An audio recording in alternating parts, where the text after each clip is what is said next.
25 సంవత్సరాల కంచని ఈ పని చేయగలుగుతాను. ఇదే ఎండాకాలంలో మన చేయాలన్న బుద్ధితోటి చేస్తాం. అనకాలం నడవదు ఈ మట్టి. ఎండాకాలమే మట్టి మంచిగా తెగ ఎండాలి.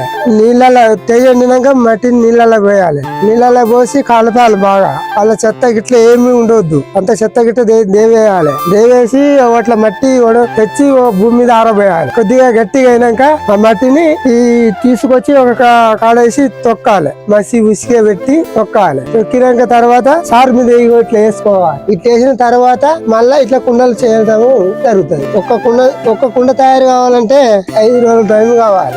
పెట్టి పైన మన చెక్క ఉంటుంది, దాన్ని పెట్టి సర్వాలి. సత్త అంటే మంచిగా నున్నగా అవుతుంది.